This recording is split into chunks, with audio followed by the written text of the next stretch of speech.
तीसरा श्लोक देखिए, तीसरा श्लोक है सत्यमेव जयते नानृतम सत्येन पंथा विततो देवयाना येन आक्रमन्ति ऋषयो हि आप्त कामा यत्र तत् सत्यस्य परम निधानम। ये तीसरा जो श्लोक है ध्यान रखिएगा किससे लिया गया है, तो मुंडक उपनिषद से लिया गया है। तीसरा श्लोक जो सत्यमेव जयते वाला है ये किनसे लिया गया है, मुंडक उपनिषद से लिया गया है। अब इसके थोड़ा सा अर्थ जान लेते हैं। सबसे पहले ये जो शब्द है उनका थोड़ा सा अर्थ जानते हैं, उसके बाद हम इस पूरे श्लोक का अर्थ जानेंगे।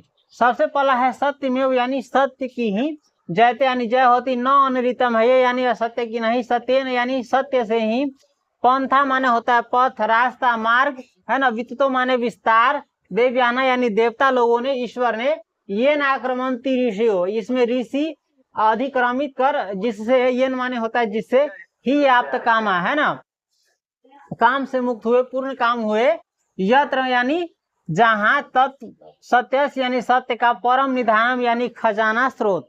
तो आइए अब इसका सरल सी भाषा में हम इनका अर्थ जानते हैं। देखिए सत्यमेव जयते न अनृतम, इसका मतलब होता है सत्य की ही जीत होती है, असत्य की नहीं। न अनृतम यानी असत्य की नहीं, सत्य की क्या होती है, विजय होती है, असत्य की नहीं यानी सच की जीत होती है, झूठ की नहीं। सत्येन पंथा विततो देवयाना, सत्येन यानी सत्य से ही, सच से ही, देवयाना यानी देवताओं ने, भगवानों ने, ईश्वरों ने, पंथा विततो यानी मार्ग का, रास्ता का है ना, विस्तार किया है, जिस पर चलकर है ना इंसान आगे बढ़ता है, परम लोक को प्राप्त करता है।